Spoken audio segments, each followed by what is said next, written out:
에베소서 6장 10절에서 17절 우리 함께 합독하겠습니다. 같이 합독합니다. 끝으로 너희가 주 안에서와 그 힘의 능력으로 강건하여지고 마귀의 관계를 능히 대적하기 위하여 하나님의 전신갑주를 입으라. 우리의 씨름은 혈과 육을 상대하는 것이 아니요 통치자들과 권세들과 이 어둠의 세상 주관자들과 하늘에 있는 악의 영들을 상대함이라. 그러므로 하나님의 전신갑주를 취하라. 이는 악한 날에 너희가 능히 대적하고 모든 일을 행한 후에 서기 위함이라.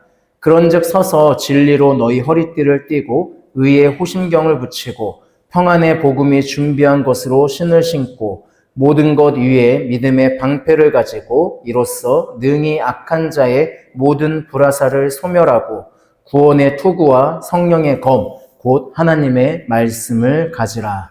아멘. 최근에 그 맨발 걷기가 좀 유행을 하고 있는 것 같아요. 지난주에 방송에도 나왔다라는 이야기를 하더라고요. 그래서 제가 이제 저도 요즘 건강에 대한 관심이 좀 더 생겨서, 그 중에 특히 맨발 걷기도 돈이 안 들잖아요. 맨발이니까 심지어 신발도 필요 없잖아요. 그러니까 굉장히 돈이 안 드는 그런 건데, 이거를 지금 쭉 꾸준하게 1년 동안 하고 계시는 목사님이 한 분 계세요. 근데 이 목사님이 지금 이 맨발 걷기를 1년 동안 꾸준히 하면서 얻게 된 효과가 이제 크게 두 가지가 있는데, 혈압이 낮아졌어요. 혈압이 정상이 됐고, 그 다음에 또 하나는 불면증이 원래 심하셨는데, 불면증이 사라지셨어요. 이 맨발 걷기를 하면서 그 부분이 되게 좋았다라고 하더라고요. 그리고 다른 목사님들이 이분이 보면서 맨발 걷기 효과다라고 얘기하고 있는 게 뭐냐면, 머리숱이 없으신 분이었는데 지금 머리가 많이 나셨어요. 네, 그러니까 탈모 예방에 좋은 것 같기도 하다는 그 느낌이 들기도 해요. 근데 어쨌든 이분이 이제 맨발 걷기를 하다 보니 이제 다른 목사님은 이제 권면을 좀 이렇게 하게 된 거예요. 그래서 이제 이 맨발 걷기를 하는 모임이 생겼습니다. 그리고 저한테 언제 한번 같이 와서 한번 밥 한번 먹자 해가지고 밥을 먹는데 그 맨발 걷기를 했어요. 그 코스가 저기 혹시 왕릉 아시나요? 그 왕릉 산길인데 거기 자갈밭이어가지고 거기에 되게 맨발로 걸으면 아픈 데거든요. 거기를 대부분 다 못 걷는데요. 근데 저는 이제 거기를 잘 걸은 거예요. 그래서 이제 목사님이 넌 이제 우리 멤버다. 잘 걷는다. 그러면서 안타깝게도 제가 전혀 되고 싶지 않았는데 멤버가 되는 그 상황이 좀 있었어요. 근데 어쨌든 거기서 이제 맨발 걷기를 이렇게 하기로 해서 어느 날 이제 그 시간에 가고 있는데 그날 이제 비 예보가 있었던 것 같아요. 제가 분명히 집에서 나올 때는 하늘이 파랬거든요. 오늘처럼 파란 하늘이었어요. 그런데 이렇게 교회로 오고 있는데 빗방울이 조금씩 막 떨어지는 거예요. 우산도 안 가져왔는데 그래서 제가 이렇게 스마트폰 어플을 보니까 이게 비가 오는 걸로 되어 있더라고요. 그래가지고 혹시 모르겠다 싶어가지고 아내에게 전화를 했어요. 아내에게 전화를 해서 이런 상황이다. 그래서 혹시 11시 40분에 내가 만나기로 했는데 11시 20분까지 우산을 가져다 줄 수 있느냐라고 했더니 이제 그때 요한복음의 말씀이 이루어졌어요. 아내가 남편을 이처럼 사랑하사 우산을 주셨으니 이는 남편이 비를 맞지 않고 뽀송뽀송하게 하려 함이라 이 말씀이 이루어졌어요. 그래가지고 너무너무 감사했거든요. 그래서 그랬는데 이제 목사님들 만나고 이제 맨발 걷기를 하려고 그렇게 갔는데 역시 하늘이 너무 파란 거예요. 비가 올 기미가 전혀 보이지 않는 거예요. 그래서 괜찮겠다 그러고 이제 우리가 다 내려서 걸었어요. 그래서 한 15분쯤 이렇게 산 위로 올라갔나? 한 15분쯤 산 위로 올라갔는데 비가 조금씩 오기 시작을 하는 거예요. 15분쯤 올라갔으니까 다시 돌아가서 우산을 가져오기에는 좀 시간이 애매한 거예요. 그런데 여전히 파란 하늘 가운데 비가 오는 거예요. 그러니까 이제 느낌이 이거 잠깐 흩뿌리다 마는 것 같아 라는 마음으로 이제 올라갔어요. 그래서 이제 좀 올라갔는데 이제 한 30분쯤 지났나? 비가 이제 본격적으로 많이 내리기 시작을 하는 거예요. 근데 이제 목사님들하고 이제 막 어쩔 수 없지 뭐 그러면서 야 우리가 언제 비를 맞아봤겠어 괜찮아 그러면서 그 비 맞으면서 걸은 게 이제 우리한테 나름대로 추억은 됐어요. 그런데 비에 젖은 채로 집에 들어간 저를 봤을 때 아내의 마음은 어떻겠어요? 허망하겠죠. 도대체 내가 왜 우산을 가져다 주었던가. 아니 우산 갖다 주면 뭐해 이렇게 비를 맞고 오는데 하면서 뭐라고 할 수 있으나 사랑이 많으시고 자비가 많으신 아내분께서 저를 용서하시고 오히려 걱정해줘서 더 감동했던 그 기억이 납니다. 오늘날 세상이 좋아지고요. 과학이 발달하면서 우리 예측 능력이 참 좋아졌어요. 아무리 하늘이 맑았어도 아까 비가 올 거라고 했던 기상청의 예측은 틀리지 않았습니다. 그 예측을 믿지 않는 저는 비를 맞을 수밖에 없었죠. 우리는 기상청을 욕하는 경우가 있죠. 그런데 그 적중률이 90%가 넘는다고 해요. 그러니까 우리는 그 틀린 10%가 우리한테 크게 다가와서 그런 거지 실제로 적중률은 90% 정도 된다고 합니다. 그러니까 이제는 더 이상 기상청 체육대회 하는 날 비가 오지 않아요. 예전에 유명했죠. 기상청 체육대회 하는 날 비가 왔다고. 근데 이제는 더 이상 그러지 않아요. 90% 정도가 돼요. 태풍의 진로를 예측하고 우리에게 알려주기도 하죠. 그런데 그 예측은 가능하고 분명히 잘 맞추기도 해요. 그런데 잘 생각해 보면 비가 오는 걸 예측은 하지만 비가 오는 걸 막지는 못해요. 비가 온다고 했는데 안 올 때 우리는 기상청이 틀렸다고 욕을 하지, 와, 기상청이 비 오는 것을 막았어 라고 얘기하지 않아요. 태풍이 오는 것 혹은 태풍이 일어나는 것 그리고 그 태풍의 크기가 어떠할 건지에 대해서 앞으로 커질 것인지 작아질 것인지에 대해서 예측할 수는 있죠. 하지만 태풍이 생기는 것을 막지는 못해요. 태풍의 진로가 한반도를 향해서 오는 것을 우리는 막지는 못해요. 예측은 하죠. 그러면은 어떤 면을 생각해 본다면 예측의 이게 한계이거든요. 그 예측은 의미가 없는 것처럼 느껴질 수 있어요. 야, 태풍이 우리나라 지나가는 거 예측하면 뭐해? 막지를 못하는데 그게 무슨 의미가 있어? 이렇게 생각할 수가 있죠. 예측함에도 불구하고 그런 것들. 그런데 제가 이렇게 아파트를 이렇게 지나가다가 오래된 아파트들이나 또 우리 지금 살고 있는 아파트 이렇게 지나가다 보면은 이 베란다 창문에 테이프 자국들이 있는 데가 있어요. 박스 테이프 같은 걸로 길게 이렇게 X자의 그 자국이 남아있는 데들이 있거든요. 근데 그게 왜 그런 거예요?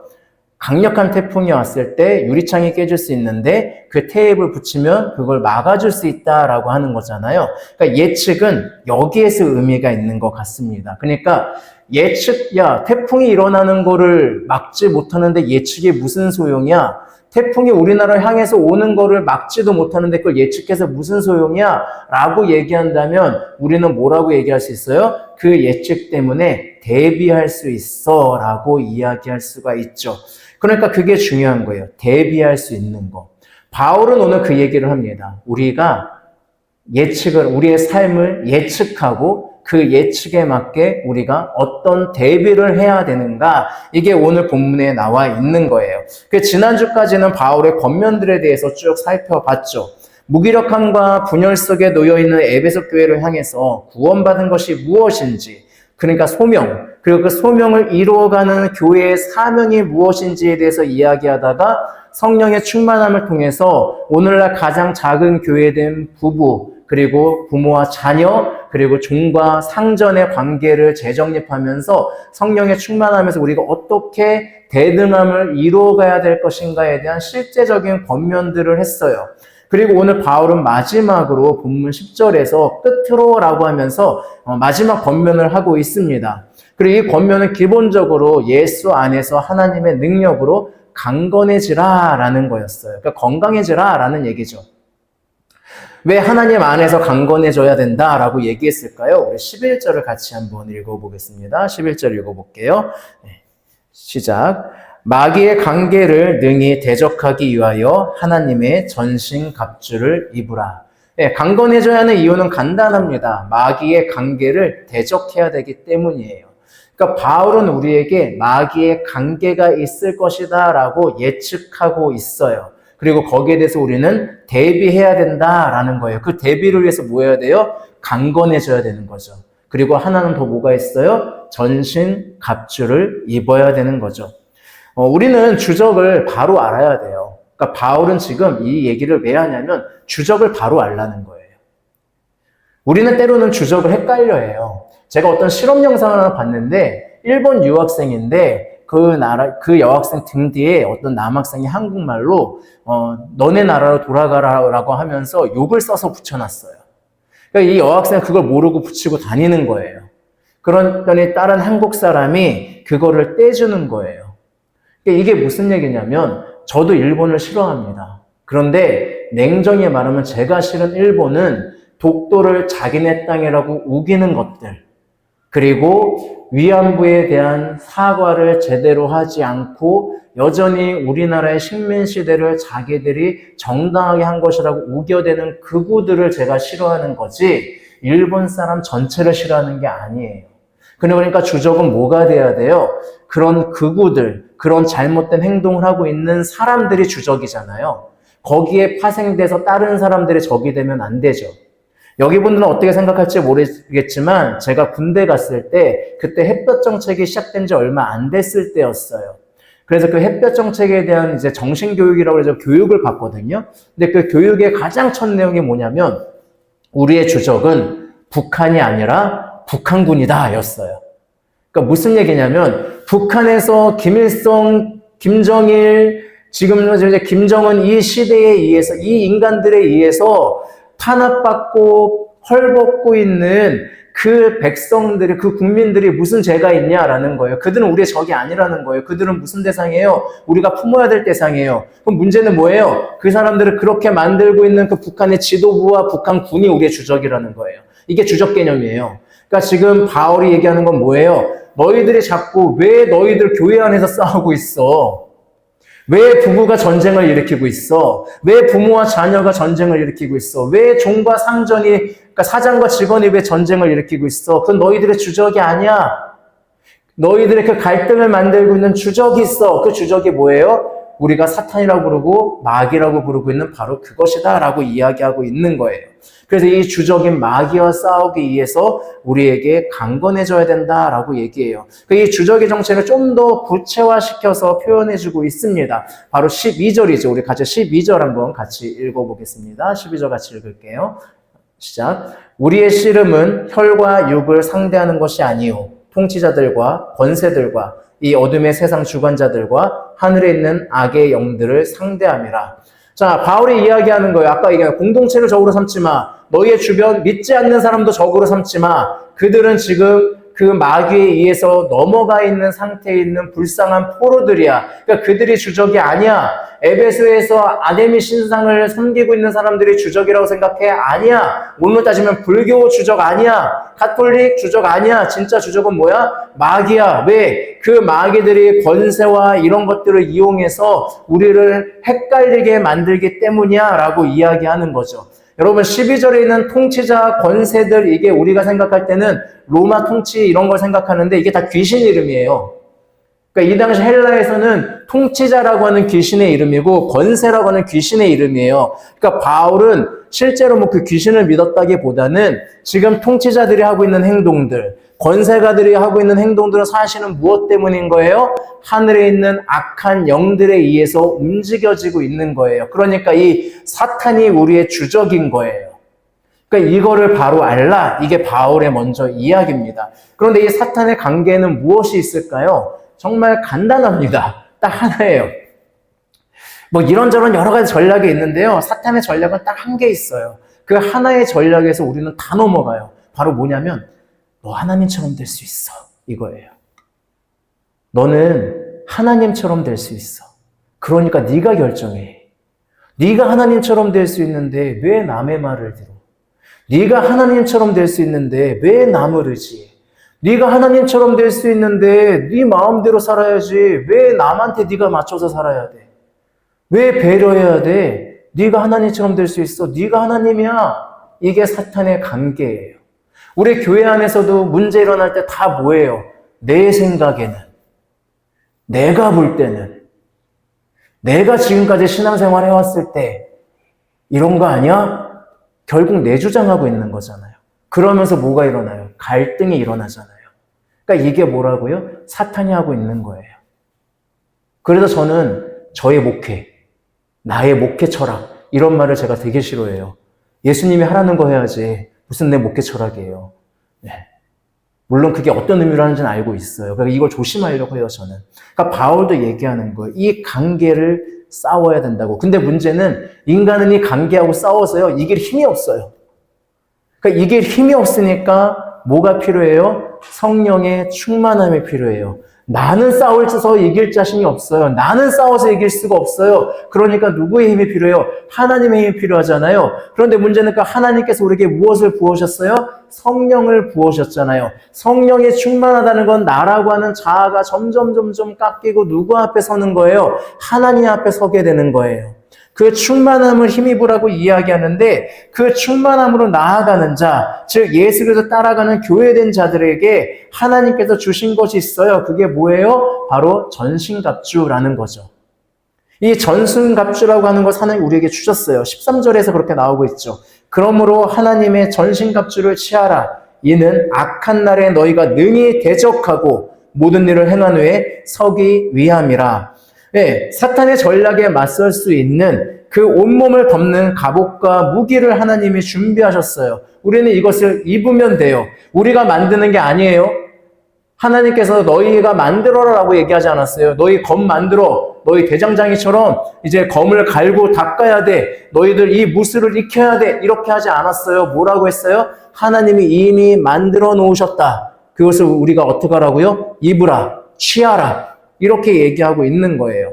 그리고 이 갑옷은 뭐 실제적인 갑옷이라기보다는 당시 그 가장 최강이라고 불렸던 로마 병사들의 그 갑옷에서 비유를 통해서 해주는 거예요. 그래서 그 비유를 왜 하필이면 이렇게 했는지 그 부분들을 보도록 하겠습니다. 그래서 먼저 14절에서 진리로 너희 허리띠를 띠라 라고 이야기하고 있어요. 여러분 허리띠는 어떤 역할을 하고 있을까요? 단순히 바지를 내려가지 않게 하기 위해서일까요? 여러분 헬스장 가시면은 헬스 운동하시는 분들이 챔피언 벨트 같은 거 하나 딱 이렇게 허리띠에 차고 하시는 분들이 있어요. 그거 왜 하는지 아세요? 두 가지 목적이 있어요. 하나는 부상을 방지하는 거예요. 허리를 잘 잡아줌을 통해서 이 부상을 방지하는 거예요. 그리고 여기 허리에서 딱 이걸로 잡아줌을 통해서 이 안에 있는 코어가 단단해지게 해서 더 많은 무게를 들 수 있게 해줘요. 그러니까 내가 100kg를 들 수 있었다면 이 허리 벨트를 제대로 딱 해서 하면은 120kg를 들 수 있어요. 왜? 코어의 힘을 단단하게 해주거든요. 그래서 내가 단단히 설 수 있는 힘을 주게 해요. 그래서 로마 병사의 허리띠도 그런 역할을 했어요. 그런 코어를 강화해줘서 단단히 설 수 있는. 왜냐면 오늘 여러분 전신갑주 할 때 중요한 게 뭔지 아세요? 서 있는 거예요. 그러니까 서 있기 위해서 먼저 진리의 허리띠를 매야 된다. 근데 진리로 왜 우리가 단단히 코어를 강화해야 될까? 당연한 거 아닌가요? 우리가 어디에 서 있어야 돼요? 진리 위에 서 있어야죠. 우리는 진실됨 위에 서 있어야 돼요. 사탄은요, 거짓을 통해서 우리를 공격해요. 하나님처럼 될 수 없음에도 불구하고 될 수 있다고 이야기하고요. 때로는 성경 말씀을 왜곡하면서까지도 우리를 공격해요. 그러면 우리는 어디 위에 서 있어야 돼요? 진리 위에 서 있어야죠. 그래야 그 공격을 막아내죠. 그리고 허리띠가 하는 역할이 하나 더 있었어요. 뭐가 있었냐면 거치대 역할이었습니다. 그러니까 칼이나 이런 것들, 무기들을 거치할 수 있는 역할을 허리띠에 해놨어요. 로마 병사들은. 그래서 진리가 중요한 겁니다. 무슨 말씀이냐면 여러분 성경 말씀이요. 남을 해치는 말씀이 될 수 있습니다. 우리가 진리 위에 서 있지 않은 성경 말씀은요. 남을 해치고 남을 정죄할 수가 있고 때로는 나를 공격하는 무기가 될 수 있어요. 허리띠가 없는데 칼을 내리면 어떻게 되겠어요? 칼을 넣고 내리면 어떻게 되겠어요? 그 칼은 땅으로 떨어지겠죠. 그럼 내 허벅지나 무릎이나 혹은 내 발등을 찍을 수 있어요. 성경 말씀은 진리 위에 서 있어야 성경 말씀이에요. 여러분 신천지가 성경 말씀 이용 안 해요? 이단들이 성경 말씀 이용 안 해요? 다른 성경 가지고 와요? 아니잖아요. 근데 그들이 왜 그것이 거짓될 수밖에 없어요? 진리 위에 서 있지 않으니까. 그러니까 진리가 우리가 가장 우리의 중심에 코어 중심이 돼야 되는 거는 당연히 진리인 거예요. 그래서 바울은 진리의 허리띠. 그래서 우리의 속근육을 상징하고 교회는 진실됨과 진리라고 하는 이 코어 속에서 단단하게 설 수 있는 힘을 갖게 돼요. 그리고 그 진실함 속에서 성경 말씀이 나타나기 시작할 때 거기에 뭐가 생기는 거예요? 힘이 생기는 거죠. 우리가 거짓된 모습을 가지고 거짓으로 나아가는데 거기에 성경 말씀을 딱 얹어놓으면 뭐가 돼요? 공격당하는 무기가 되죠. 우리 안에 서로의 사랑이 없는데 서로 사랑하라고 하셨어 라고 하면 믿지 않는 사람이 뭐라고 하겠어요? 너희 교회 먼저 사랑해야 되는 거 아니야? 그건 할 말이 없어지잖아요. 뭐 위에 서 있는 거예요? 진리 위에 서 있어야죠. 그래야만 성경 말씀이 우리의 공격 무기가 되지 않습니다. 자, 바울은 이번에 의의 호심경이라고 이야기하는데 세번역 성경에서 정의의 가슴막이라고 번역을 했습니다. 지금 그림에 보이다시피 이 배도 다 덮었고요.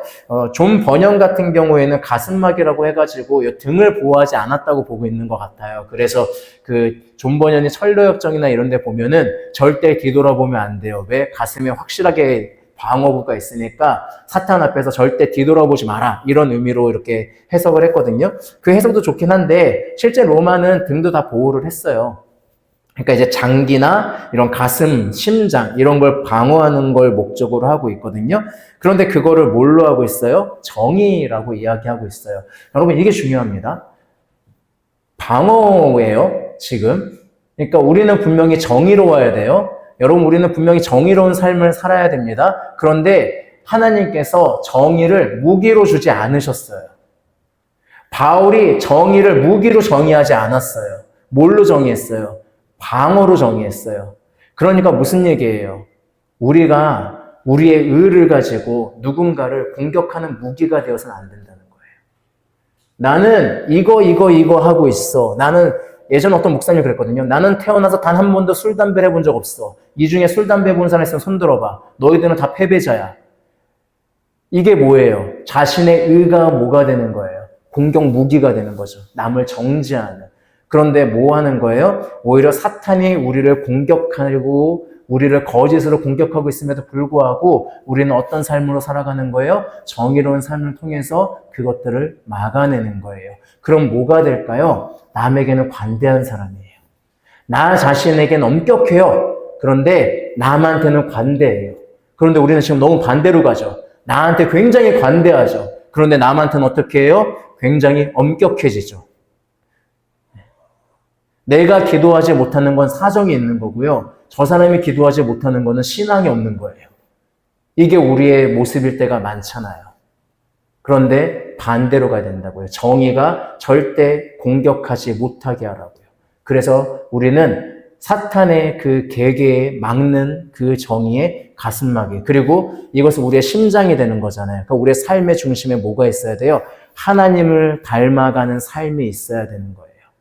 이 정의는 단순한 세상의 정의를 이야기하는 게 아니에요. 예수 그리스도의 삶을 닮아가는 것을 의미하는 겁니다. 그리고 평안의 복음의 신을 이야기하고 있습니다. 15절에서. 로마 병사들의 이 신발에는 한 가지 특징이 있어요. 지금 여기 그림에서는 샌들처럼 나왔는데 사실은 발목까지 다 덮는 형태로 나와 있고요. 이 로마 병사의 가장 강력한 그 특징, 신발의 특징은 발바닥이에요. 발바닥에 지금 축구화나 이런 것처럼 징이 박혀 있었어요. 그러니까 이 징이 박혀 있는 게 어떤 효과를 가져오냐면, 여러분, 로마가 강력했던 이유 중에 하나가 지휘 체계가 너무 확실하세요. 여러분, 우리나라 하면은 유명한 장군 하면 떠오르시는 분 누가 있어요? 여러 명 떠오르지 않아요? 이순신 장군도 떠오르고, 강감찬 장군, 일진문덕 장군, 또 어떤 사람 영계소문도 뽑을 수 있고요. 저 유명한 장군들 김종서 장군 되게 많잖아요. 근데 여러분 로마의 유명한 장군 하면 생각나는 분 있으세요? 내가 세계사를 몰라서라고 할 수도 있지만 실제로 로마는 그다지 유명한 장군이 없어요. 근데 이 지휘체가 너무 확실해요. 그래서 막아! 그러면은 절대적으로 막아요. 근데 막아야 되면 어떻게 있어야 돼요? 단단히 서 있어야 되잖아요. 그러니까 땅에 깊이 박힐 수 있도록 징을 박아 놓는 거예요. 흙바닥 같은데 징을 박고 딱 단단하게 서는 거라고요. 그리고 반대로 어딘가를 또 이제 전진해야 해서 나가게 되면 어떻게 될까요? 징이 박혀 있으니까 마찰력이 최소화되니까 빨라지는 거예요. 그래서 실제로 로마군과 싸워서 승리 이렇게 기록들을 보면요. 적들이 어디에 많이 당황하냐면 로마군이 너무 빨리 오는 거예요. 내일 정도 당도할 거다 생각해가지고 막 방어를 준비하고 있는데 들이닥치는 거예요. 이것들 왜 이렇게 빨리 와? 이렇게 되는 거예요. 마치 기마병이 빨라지는 것처럼 로마는 보병임에도 불구하고 굉장히 빠른 거예요. 그 이유가 바로 이 신발이에요. 이 신발에 박혀있는 징 때문에 그래요. 그래서 이거를 근데 지금 뭘로 표현했죠? 평안으로 표현했어요.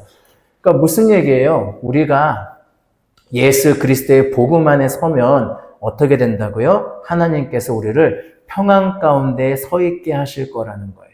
주변에 여러 가지 공격이 있을 수 있어요. 사람들이 야, 그 자리 아니야. 그 자리 아니야. 거기 있으면 안 돼. 나와. 여기가 편한 자리야. 라고 이야기할 때 그리스도인은 아니, 하나님이 나에게 여기에 서 있으라고 했어. 라고 하면 그 가운데 서 있고 그 자리에 서 있어서 수많은 공격이 오고 있음에도 불구하고 거기서 뭘 느껴요? 평안을 느낀다고요.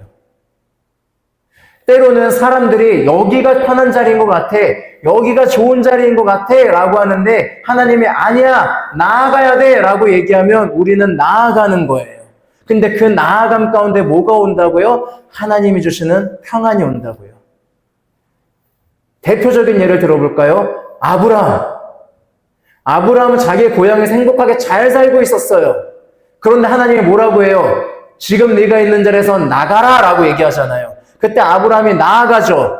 그 나아가는 가운데 있었더니 어때요? 자기 부인이 문제가 될 것 같기도 하고 막 여러 가지 일들이 있었잖아요. 하지만 그 가운데 아브라함 항상 뭐를 얻을 수 있어요? 하나님이 주시는 평안을 얻을 수 있어요. 가나안 땅에 머물러야 되는데 아브라함이 다른 길로 나아가면 어떻게 돼요? 오히려 거기서 평안이 사라지는 거예요. 하나님이 머물라고 하는 자리, 그곳에 있으니 거기서 어떤 일들이 일어나요? 놀라운 일들이 일어나요. 정확히 이 의미는 아니지만 룻을 생각해 보세요. 룻게 생각해 보세요. 나오미와 그 가정이 베들레헴을 떠났어요. 하나님이 떠나라고 한 거 아니에요. 그 빵집에서 떠났어요. 그래서 평안을 찾아 떠났어요. 모압 땅으로 떠났어요. 평안이 찾아왔어요. 오히려 거기서 남편도 죽고 아들도 죽고 다 그랬잖아요. 다시 하나님의 땅인 베들레헴으로 돌아오니까 뭐가 시작됐어요? 평안이 시작됐잖아요. 이거예요. 하나님께서 멈추라고 할 때 그 자리에 단단히 서 있을 수 있는 것, 하나님이 나아가라고 할 때 나아갈 수 있는 것, 거기에 뭐가 찾아온다고요? 하나님이 주시는 평안이 찾아온다고요. 그러니 사탄이 아무리 공격해도 우리 안에 뭐가 있다고요? 평안이 있다고요. 이것이 바울의 이야기입니다. 그래서 여러분들이 이 평안의 신발을 신으셔야 된다는 거죠. 하나님이 이거를 주신다는 거예요. 그리고 믿음의 방패를 이야기하고 있죠. 보통은 이 믿음의 방패는 그러니까 방패는 사각형의 크기에서 몸을 전체적으로 덮을 수 있게끔 되어 있었고요.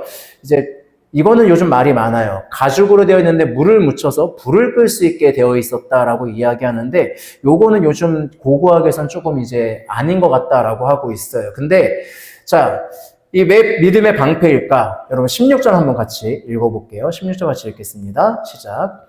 모든 것 위에 믿음의 방패를 가지고 이로써 능히 악한 자의 모든 불화살을 소멸하고. 자, 여러분 사탄의 공격 형태를 불화살로 설명을 했어요. 왜 바울이 화살이나 칼이나 창이 아니라 불화살로 했을까요? 여러분 다른 거는요, 내가 정확한 타격 지점이 필요해요. 화살을 쏘면 정확하게 맞춰야 돼요. 그래서 우리 주몽이나 이런 사람들이 중요한 거잖아요. 그런데 불화살은 어때요? 상관없어요. 그냥 아무데나 어디나 불만 붙으면 돼요. 어딘가 불만 붙으면 그 불이 번져가서 알아서 거기를 파괴할 거예요. 그러니까 사탄은 우리를 향해서 불화살을 쏜다고요. 그래서 우리 마음 가운데 때로는 의심이 들게 하고, 때로는 두려움이 오기도 하고요. 죄책감에 빠지기도 하고요. 자존감에 빠지기도 하고요. 분노가 일어나기도 하고요. 낙심 가운데 있기도 하고요. 염려 가운데 있기도 해요. 그러니까 사탄은 그냥 무조건적으로 쏘는 거예요. 그 어느 날 내가 갑자기 죄책감에 빠지는 거예요. 그러면 어떻게 돼요? 하나님은 멀리해요. 죄책감에 빠져서.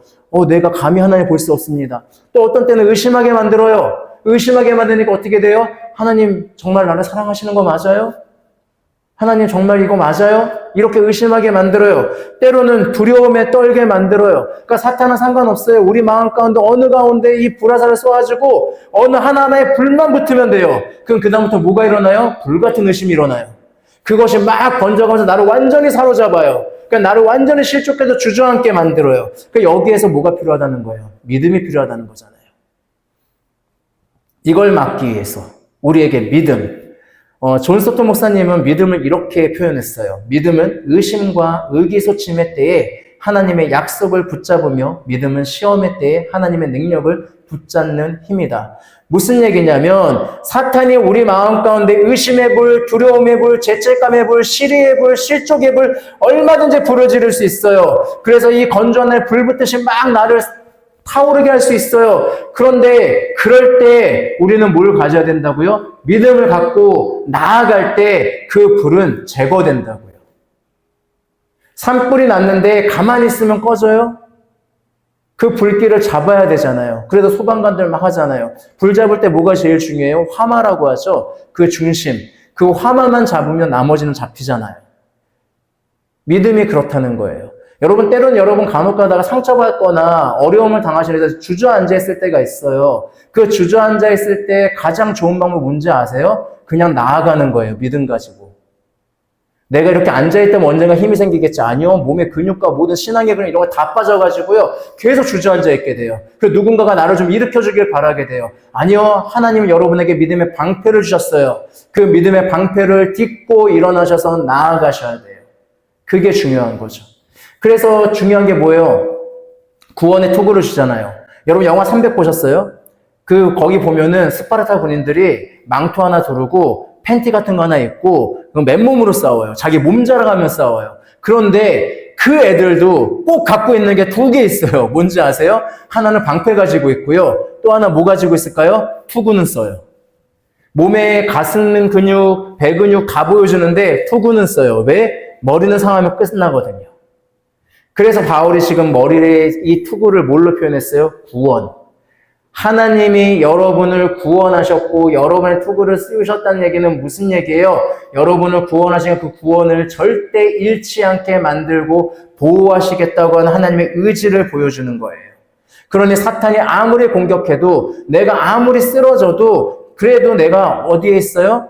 내 생명만큼 하나님이 책임지신다는 거예요. 욥을 생각하세요. 욥이 그렇게 수많은 고난을 당하고 수많은 시험을 당했어요. 사탄에 의해서 마치 하나님이 사탄을 놀아나는 것처럼 보일 정도예요. 그럼에도 불구하고 하나님이 뭐라고 하셨어요? 욥의 생명만큼은 절대 네가 취하지 못한다. 그러니까 사탄이 못 건드리잖아요. 무슨 얘기예요? 사탄이 아무리 우리를 공격해도 여러분의 구원을 절대 건드리지 못해요. 왜? 여러분은 구원의 투구를 쓰고 있기 때문에 그렇습니다. 이게 그거예요. 그리고 바울이 이제 유일한 무기를 하나 언급하죠. 그게 바로 성령의 검이죠. 그리고 이 검은 말씀이다라고 이야기해요. 중요한 건 이거죠. 말씀 가운데 뭐가 있어야 되는 거예요? 성령의 지혜가 있어야 되는 거예요. 말씀 많이 한다고 해서 무기가 되지 않아요. 아까 얘기했죠? 진리 없는 말씀은 오히려 나를 해치는 무기가 돼요. 우리는 진리 가운데 서고 성령의 지혜 가운데 그 검을 휘둘러야 돼요. 이걸 가장 대표적으로 보여주신 분이 예수님이시잖아요. 예수님 사탄과 싸울 때 어떻게 이기셨어요? 어떤 무술을 사용하셨나요? 주먹으로 치셨나요? 아니잖아요. 말씀으로 다 이겨내셨잖아요. 우리는 말씀이면 충분하다는 거예요. 여러분 방어독은 되게 많은데 무기는 검 하나밖에 없어요. 그럼 왜 달랑 검 하나 좋지? 라고 할 수 있겠지만 반대로 어떤 의미예요? 검 하나면 충분해. 그러니까 너희들은 하나님의 말씀 하나면 너희가 이 인생을 살아갈 때 수많은 악한 마귀의 그 수많은 관계들이 있음에도 불구하고 어떻게 한다고요? 충분하다고요. 너희 말씀 하나면 다 이겨낼 수 있어. 그리고 그 공격들 막아낼 수 있는 갑옷 이미 충분히 너희들은 갖추고 있어. 이게 바로 바울의 이야기인 거죠. 이 전신갑주를 이야기하면서 제가 청소년 한번 이거를 설명할 일이 있었거든요. 근데 그때 이게 너무 은혜됐어요. 그 스파이더맨이라는 영화에서 그 아이언맨이 이미 죽었어요. 그러니까 스파이더맨 항상 그를 그리워해요.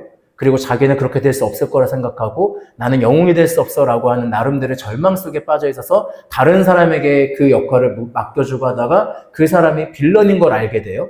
근데 아이언맨은 이미 스파이더맨이 뭔가를 할 수 있는 걸 다 준비해 놨어요.